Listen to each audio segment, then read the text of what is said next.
मैं Rana Dhirendra Pratap Sawant, personal coach, motivational speaker and teacher.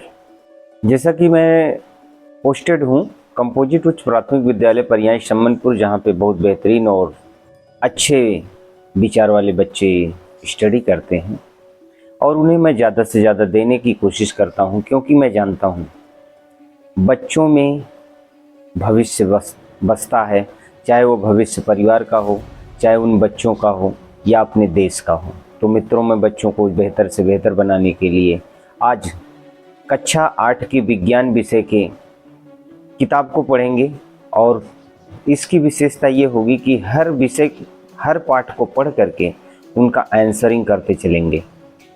तो बच्चों को नोट बुक भी मुहैया कराएंगे और टेक्स्ट बुक भी पढ़ाएंगे। तो चूँकि हम जानते हैं बच्चे विज्ञान के विषय में बहुत कुछ जानते हैं। बच्चों, विज्ञान केवल किताबों का विषय नहीं है, बल्कि सोचने का, समझने का और दुनिया बदलने का विषय है। यह एक छोटा सा आविष्कार, आपके द्वारा एक छोटा सा आविष्कार करके पूरी दुनिया को बदल सकता है। और आप में वो शक्ति है, सवाल पूछो, प्रयोग करो और कभी हार मत मानो। हर महान वैज्ञानिक भी एक सामान्य विद्यार्थी था आपकी तरह से, और जो कभी रुका नहीं। आप भी वही कर सकते हैं।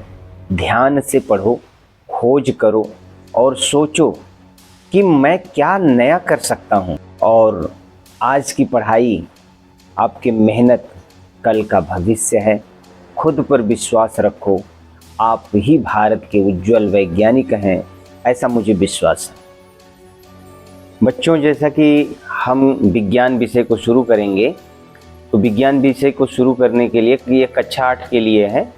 तो पहला इकाई 1 जो है हमारा, अगर देख रहे हैं तो आप देखेंगे इकाई 1 विज्ञान एवं तकनीकी में के क्षेत्र में नवीनतम प्रगति। हमारा विज्ञान और तकनीकी क्षेत्र में कौन सी प्रगति हुई थी उसके बारे में बात करेंगे। इकाई 2 की बात अगर करें तो ये है मानव निर्मित वस्तुएं। अगर इकाई 3 की बात करते हैं तो परमाणु की संरचना के विषय में जानकारी लेंगे। बच्चों, इकाई 4 हमारा खनिज एवं धातु है। बच्चों, इकाई 5 हमारा सूक्ष्म जीवों का सामान्य परिचय एवं वर्गीकरण दिया गया है। और इकाई 6 कोशिका से अंग तंत्र तक, सारे अंग तंत्र कैसे विकसित हुए उसके बारे में जानेंगे। इकाई 7 है जंतुओं में जनन, कैसे हमारी पीढ़ी आगे बढ़ती है उसके बारे में जानेंगे। इकाई 8 है किशोरा अवस्था। ये किशोरा अवस्था बच्चों क्या होता है, कितना कार्य करता है उसके बारे में जानेंगे। इकाई 9 है दिव्यांगता।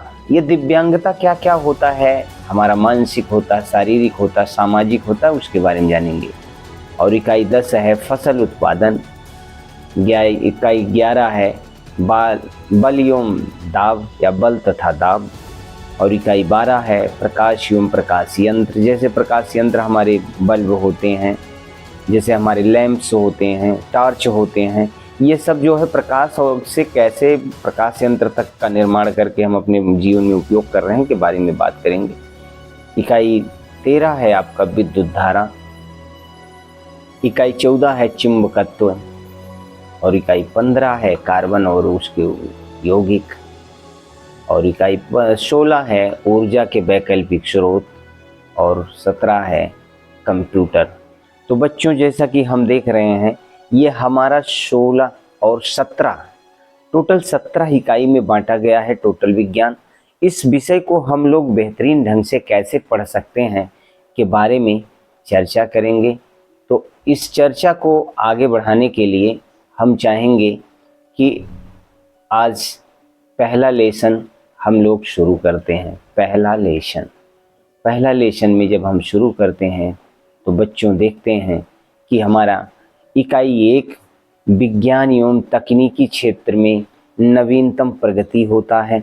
ये कैसे होता है कि विषय में जानकारी लेने के लिए हम लोग इस पे थोड़ा सा नज़र डालते हैं।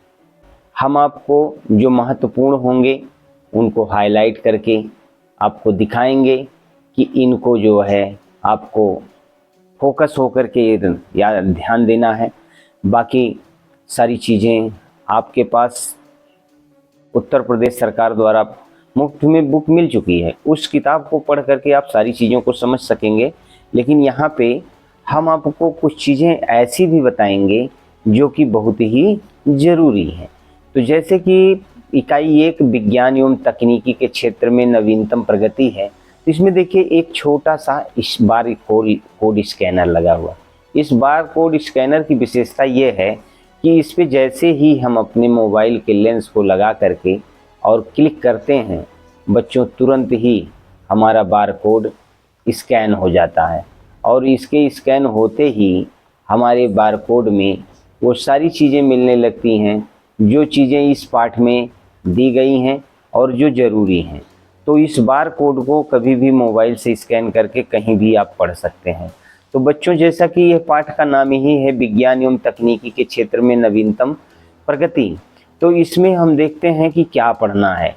तो बच्चों, विभिन्न क्षेत्रों में तकनीकी की नवीनतम प्रगति, जैसे संचार के क्षेत्र में क्या प्रगति हुई है, अंतरिक्ष के क्षेत्र में क्या प्रगति हुई है, हमारा रक्षा में क्या प्रगति हुई है, प्रतिरक्षा में, बचाव में क्या, चिकित्सा में क्या प्रगति हुई है, कृषि में क्या प्रगति हुई है, परिवहन में क्या प्रगति हुई है, उद्योग में क्या प्रगति है, विनिर्माण, ऊर्जा, व्यापार, वाणिज्य, शिक्षा या सूचना एवं संचार, ये प्रौद्योगिकी तथा ई गवर्नेंस के क्षेत्र में कौन कौन सी प्रगति हुई हैं बच्चों, इसके बारे में हम लोग पढ़ते हैं और आगे सीखते हैं कि ये क्या चीज़ें हैं जो हमारे जीवन में आगे बढ़ाने के लिए उत्तरदायी हैं।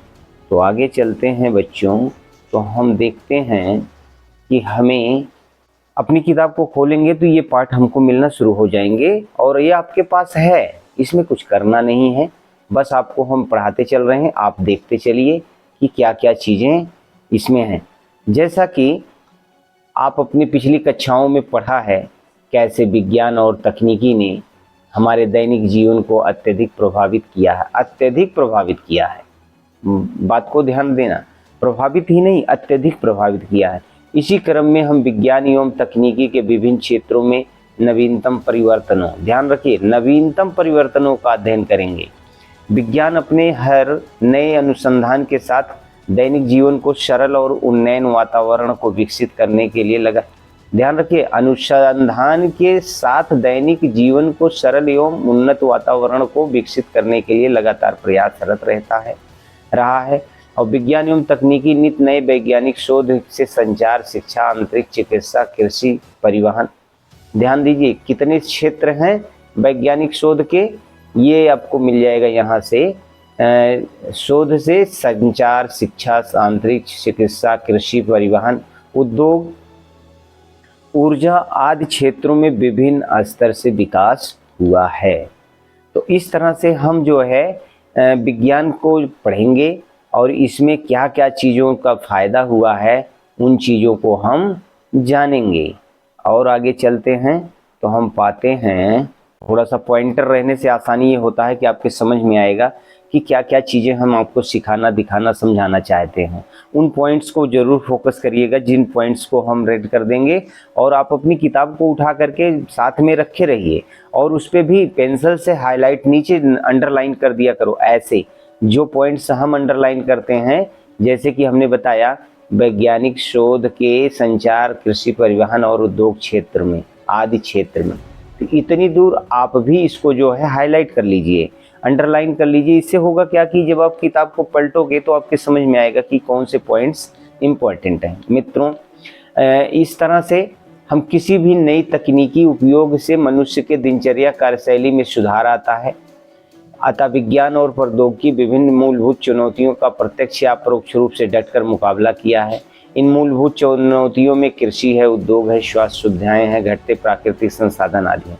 आइए हम इन मूलभूत चुनौतियों को दूर करने के उद्देश्य के साथ साथ कृषि, उद्योग, भू ऊर्जा और संचार, परिवहन और क्षेत्रों में जो विस्तार हो रहा है उनका क्रमबद्ध अध्ययन करें। ध्यान रखिए, विज्ञान क्या करता है? क्रमबद्ध अध्ययन कराता है। तो हम क्रमबद्ध अध्ययन करेंगे, एक क्रम से उठा करके सारी चीज़ों को ध्यान से पढ़ेंगे।